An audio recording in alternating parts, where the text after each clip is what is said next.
যান।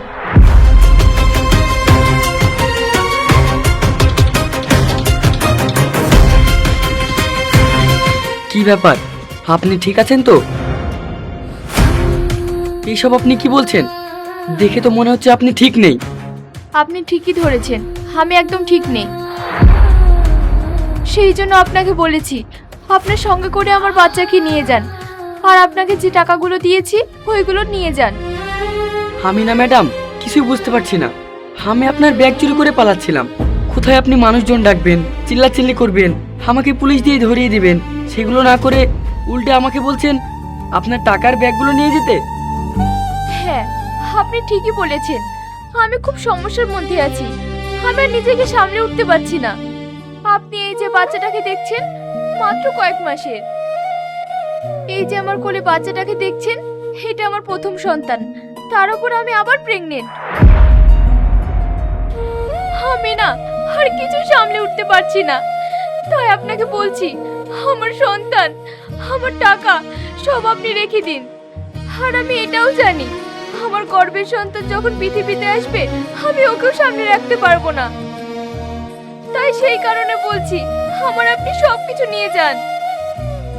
আচ্ছা আপনি বলুন তো, আপনার জীবনে কি এমন ঘটেছে যার জন্য আপনি টাকা পয়সা এবং কি আপনি নিজের সন্তানকে অন্য কাউকে দিয়ে দিতে চাইছেন? কারণ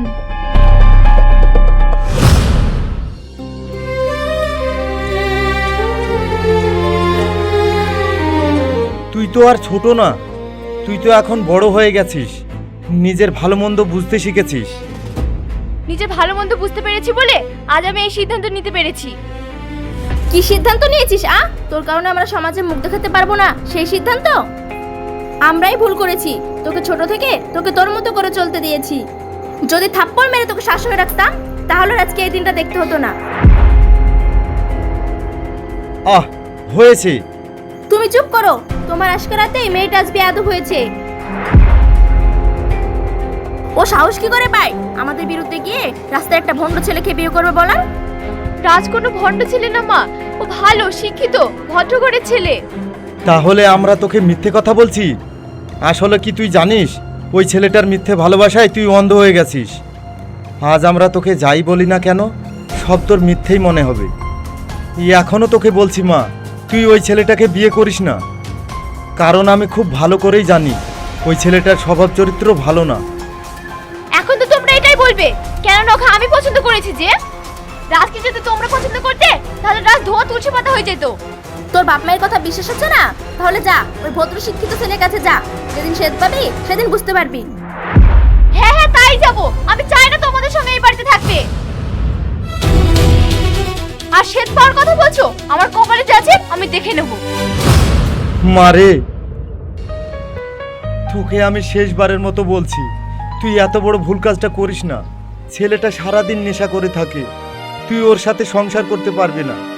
আমি দেখে নেব। যাচ্ছিস যা, তবে একটা কথা কান খুলে শুনে যা, তোর জন্য এই বাড়ি দরজা সারা জীবনের মতো বন্ধ।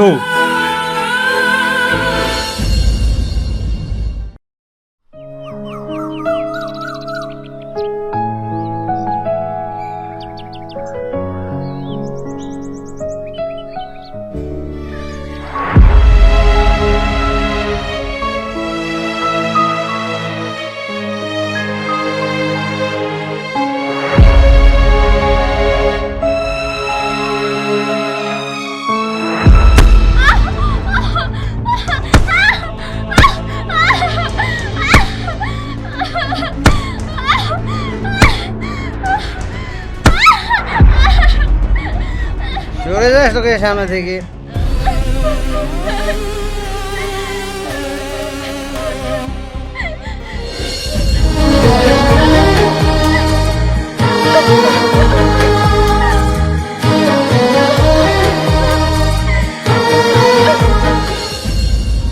আমি আমার বাপ মার কথার বিরুদ্ধে গিয়ে আমি আমার নিজের পছন্দের ছেলেকে বিয়ে করেছিলাম, যার সাথে আমি মাত্র 1.5 বছর সংসার করেছি।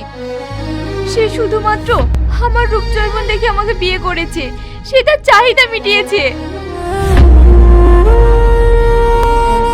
একটা বছর সে শুধু আমাকে অসহ্য যন্ত্রণা দিয়েছে।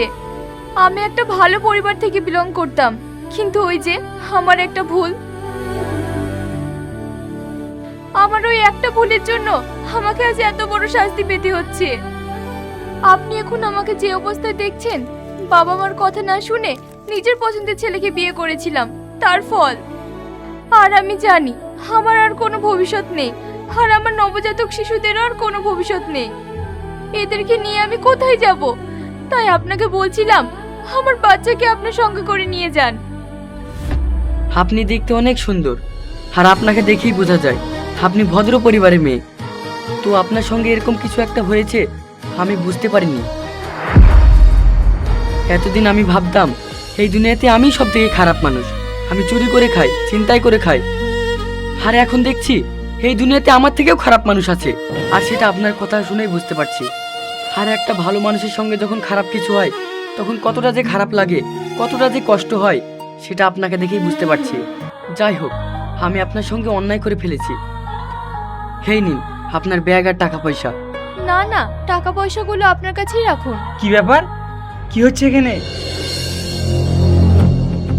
আচ্ছা ম্যাডাম, এই গুন্ডাটা কি আপনাকে ডিস্টার্ব করছে? না না ভাইয়া, উনি আমাকে ডিস্টার্ব করছেন না।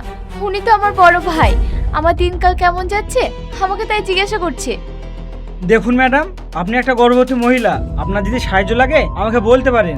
থ্যাংক ইউ সো মাচ ভাইয়া, আপনার এই সহযোগিতার জন্য।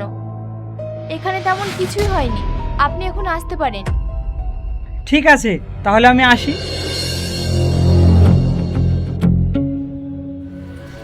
সত্যি বোন, আপনি একজন বড় মনের মানুষ। আপনি চাইলেই ওই লোকটার সামনে আমার ব্যাপারে সব কথা বলে দিতে পারতেন, তা আপনি দেননি। আপনার সঙ্গে যেটা হয়েছে খুব বড় অন্যায় হয়েছে। আপনি তো এখন স্বামীর বাড়ি যেতে পারবেন না, তা এখন কোথায় যাবেন? বাপের বাড়ি? না, আমি কোন মুখ নিয়ে বাপের বাড়ি যাব বলুন তো? আমি যদি ওই বাড়িতে যাই তারা আমাকে গ্রহণ করবে না, তারা আর আমাকে আগের মতো ভালোবাসবে না। তার কারণ তাদের মুখে আমি চুনকালি দিয়ে পালিয়ে এসেছি। আমি আর ওই বাড়িতে ফিরে যেতে পারবো না।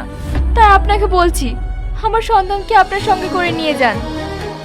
আমার আর বেঁচে থাকার কোনো ইচ্ছা নেই, আমি পুরো ধ্বংস হয়ে গেছি। প্লিজ আমার বাচ্চাকে আপনার সঙ্গে করে নিয়ে যান। বাপের বাড়িও যেতে পারবেন না, স্বামীর বাড়িও যেতে পারবেন না, তাহলে তো আপনার থাকার কোনো জায়গা নেই। আচ্ছা, আপনাকে আমি একটা কথা বলি, আমার পরিবারে কেউ নেই, আমি একা। আমার ছোট্ট একটা ঘর আছে, আপনি চাইলে ওখানে থাকতে পারেন। আপনি তো আমাকে বড় ভাই বলে ডেকেছেন, তাহলে আপনি আমার ছোট বোন। ছোট বোনের এই বিপদে আমি যদি আপনাকে রেখে চলে যাই তাহলে আমি কেমন বড় ভাই? আর আজ কি না আমি আপনার জিনিস চুরি করছিলাম? আমি আপনাকে কথা দিচ্ছি, আমি এই পাপের কাজ ছেড়ে দেব। আমার বিবেকে বাঁধছে, চলেন আমার সঙ্গে। আপনি কেন শুধু শুধু আমার জন্য কষ্ট করতে যাবেন?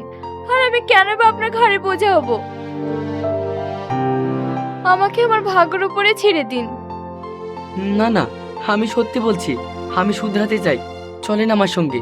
আমি কথা দিচ্ছি এই বড় ভাই বেঁচে থাকতে তার ছোট বোনের কোনো ক্ষতি হতে দেবে না। চলেন আমার সঙ্গে। কি যাবেন না?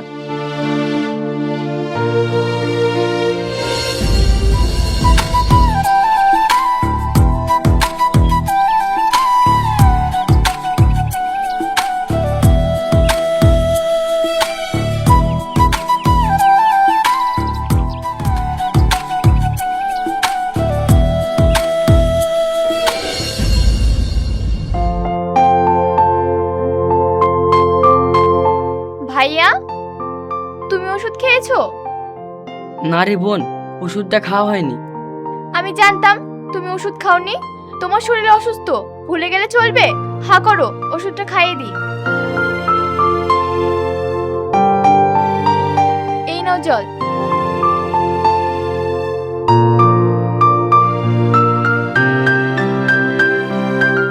আমার খেয়াল রাখার জন্য আমার ছোট বোন আছে না, আমি আল্লাহর কাছে সব সময় শুকরিয়া আদায় করি যে আল্লাহ, আমার খেয়াল রাখার জন্য আমার ছোট বোনকে তুমি পাঠিয়েছো। সেদিন যদি তোর সঙ্গে আমার দেখা না হতো, তুই যদি আমার বাড়িতে না আসতি, তাহলে হয়তো এতদিন আমি চুরি করতে করতে জেলে পচে মরতাম। তুই আমার বাড়িতে এসে আমার এত যত্ন নিস, জীবনে আর কি লাগে? আরে না না ভাইয়া, এসব তুমি কি বলছো? আজ তুমি আছো বলে আমার সন্তানেরা দুবেলা দুমুঠো খেতে পাচ্ছে, তারা পড়াশোনা করতে পারছে। আমাদের ওপর তোমার হাত আছে, অবদান আছে, তাই আমরা ঠিকমতো বেঁচে আছি। ভাইয়া, তোমাকে আমি জীবনেও ভুলবো না। সেই দিন তুমি যদি আমাকে তোমার বাড়ি না নিয়ে আসতে, তাহলে আমার কি যে হতো। ভাইয়া, রক্তের সম্পর্ক না থাকলেও ভাই বোন হওয়া যায়, সেটা তুমি প্রমাণ করে দিয়েছো। সেই জন্যই তো আল্লাহ আমাদেরকে মিলিয়ে দিয়েছে। আমি কথা দিচ্ছি, তুই সারা জীবন আমার কাছে এইভাবে সুখে থাকবি।